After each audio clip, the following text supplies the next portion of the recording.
हम गूगल पर आएंगे, जहां सर्च करेंगे डिजी शक्ति यूपी। डिजी शक्ति यूपी जैसे ही सर्च करेंगे वैसे ही ऐसा स्क्रॉल इंटरफेस ओपन होगा।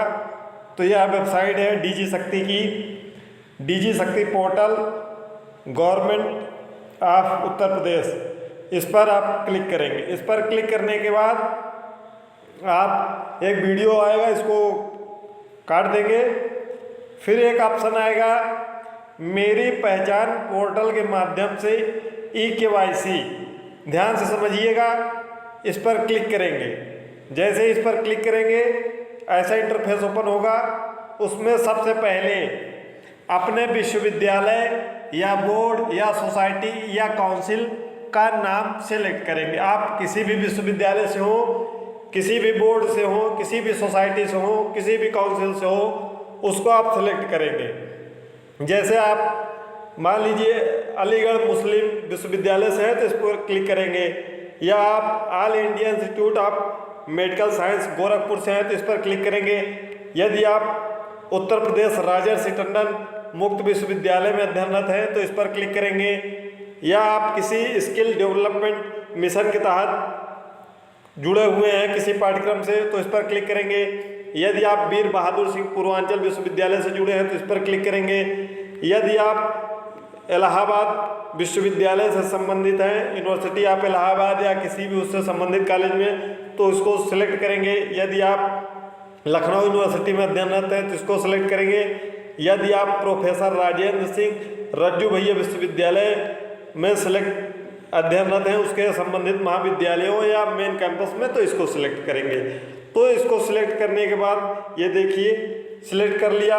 उसके बाद कॉलेज इंस्टीट्यूट का नाम आएगा, तो कॉलेज इंस्टीट्यूट के नाम में आपके जितने भी कॉलेज हैं, जितने भी महाविद्यालय हैं, सभी आ जाएंगे।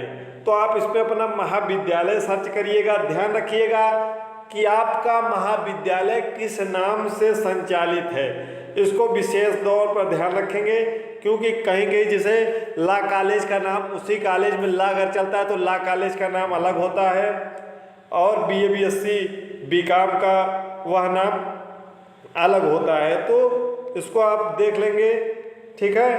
उसके बाद इसको सेलेक्ट करने के बाद आप अपना इनरोलमेंट नंबर फिल करेंगे, ध्यान देंगे इनरोलमेंट नंबर, फिर कैप्चा कोड और फिर सर्च कर देंगे। और आगे समझते हैं। जैसे ही आप सर्च करेंगे तो ये आपका ई-केवाईसी का पोर्टल ओपन हो जाएगा। यदि अपना इनरोलमेंट नंबर, कॉलेज का नाम, ध्यान से इसको समझिएगा। यदि आपका फॉर्म भरा गया है, ध्यान से समझिएगा, यह टैबलेट स्मार्टफोन का फॉर्म के लिए डिजी शक्ति पोर्टल पर ही ऑनलाइन आवेदन किया जाता है।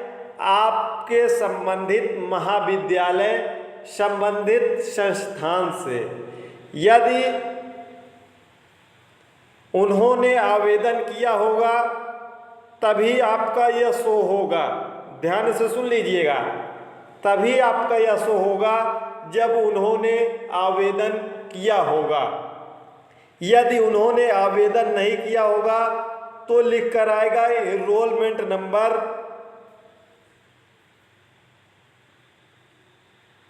नॉट वैलिड, या लिख कर आ रहा होगा please type correct enrolment number. या तो आप एनरोलमेंट नंबर गलत फिल कर रहे हैं, या तो आपके कॉलेज द्वारा इसके लिए अभी तक ऑनलाइन आवेदन नहीं किया गया है। अगर ऑनलाइन आवेदन किया गया हो या ना किया गया हो, आप पूरी वीडियो को देखेंगे तभी आपको एक एक बातें स्पष्ट होगी। क्योंकि अधिकतर लोग हम देखते हैं जब वीडियो अपलोड होती है तो वीडियो अगर 10 मिनट की है तो वीडियो को अपलोड हुए 3 से 4 मिनट भी नहीं हुए होते हैं, 5-6 कमेंट आ जाते हैं। तो इसका मतलब यही है कि आप लोग पूरा 10 मिनट वीडियो नहीं देखे, बस केवल कमेंट कर दिए, क्योंकि काम है कुछ लोगों का कमेंट करना।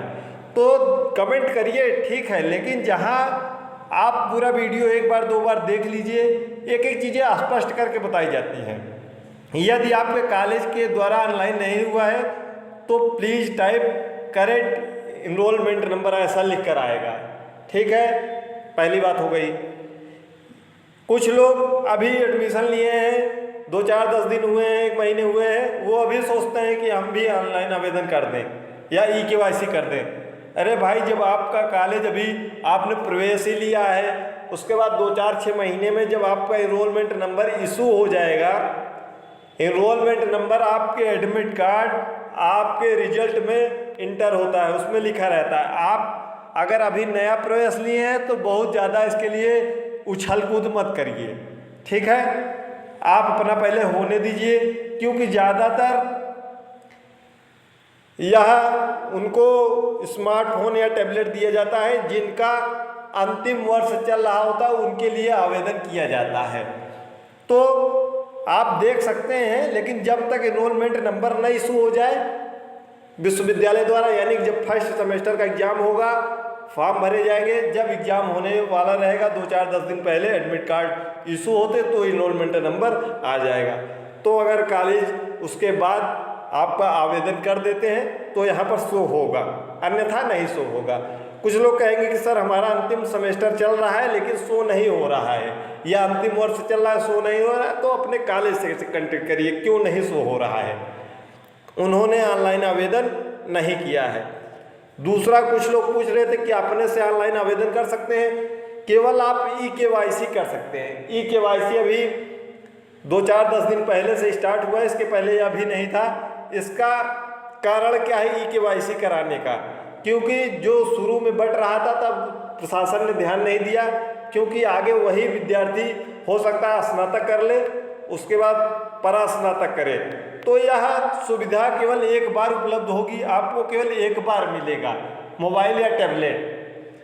अगर किन्हीं को 2 बार मिल गया होगा तो मिल गया होगा, अब आगे से ऐसा नहीं होगा, क्योंकि इसीलिए ई-केवाईसी कराया जा रहा है, आपके आधार को कलेक्ट किया जा रहा है ताकि आधार नंबर से पहचान किए जा सके। दूसरा, किसी का ऐसे पेंडिंग शो हो रहा होगा लेकिन your data verification is under process, यानी कि आपका महाविद्यालय उसको ऑनलाइन फिलअप कर दिया है डिजी शक्ति पोर्टल पर, अभी आपका वेरिफिकेशन नहीं हो पाया है कि आप सही कैंडिडेट हैं या एलिजिबल हैं इसके लिए या नहीं हैं, तो इसके लिए आप कुछ भी नहीं कर सकते हैं।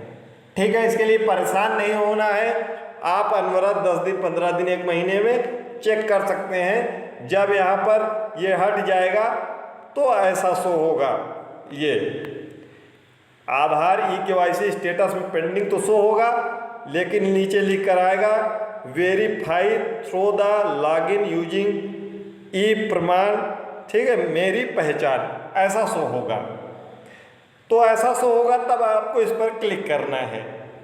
इसके बगल में आपका इनरोलमेंट नंबर, आपका नाम, आपके पिताजी का नाम, आपकी मम्मी का नाम, आपका जो ईमेल आईडी उसमें फिलअप किया गया होगा, आपका मोबाइल नंबर और आपका डेट ऑफ बर्थ शो होगा। अगर इसमें कुछ मिस्टेक है तो अपने कॉलेज से संपर्क करिए, क्योंकि पूरा ऑनलाइन आवेदन वही करते हैं तो सुधार भी वही कर सकते हैं।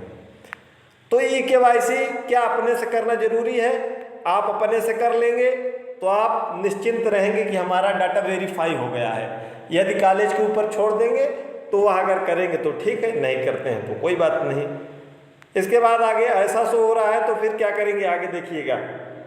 या ऐसा इंटरफेस ओपन होगा जहां पर आपको अकाउंट बनाना पड़ेगा मेरी पहचान पर।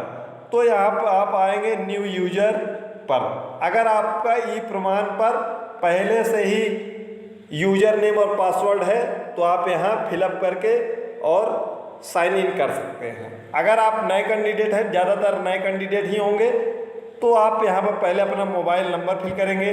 जो मोबाइल नंबर उसमें फिल है वहाँ पर लिखा हुआ है, या मोबाइल नंबर फिल करके जनरेट OTP करेंगे। एक OTP आ जाएगा यहीं पर नीचे, उसको OTP भर देंगे तो सक्सेसफुल हो जाएगा OTP। ठीक है, उसके लिए ज़्यादा टेंशन नहीं है। फिर अपना नाम लिखेंगे, जो नाम आपने इसमें दिया है, फिर आपका जेंडर मेल फीमेल क्या है, फिर आपका डेट ऑफ बर्थ है, पर्सनल मैसेज में कुछ भी लिख सकते हैं, टैबलेट स्मार्टफोन कुछ भी लिख सकते हैं, ठीक है, उसमें कोई ज़्यादा कुछ भी लिख सकते हैं पर्सनल में। यूजर नेम, आप यहाँ पर यूजर नेम लिखेंगे, कुछ भी आप अपना नाम लिख सकते हैं, या जैसे आप कहीं आईडी बनाते हैं तो किसी नाम से तो यूजर नेम बना सकते हैं, ठीक है। फिर पासवर्ड में ध्यान रखिएगा 2 कैपिटल अक्षर, 2 स्मॉल, ठीक है, 2 नंबर और 2 स्पेशल कैरेक्टर, इतना जरूर होना चाहिए 8। और आप पासवर्ड को याद भी रखेंगे, कम से कम 8 अंकों या शब्दों का होना चाहिए। ये 4 चीज़ें मिलाकर आप इसे बड़ा भी बना सकते हैं, छोटा कम से कम 8। उसके बाद आप इसको वैल्यू जो दिया रहेगा ऐड करने को या फिर सब्सट्रैक्ट करने को तो कर देंगे। उसके बाद साइन इन पर क्लिक करेंगे।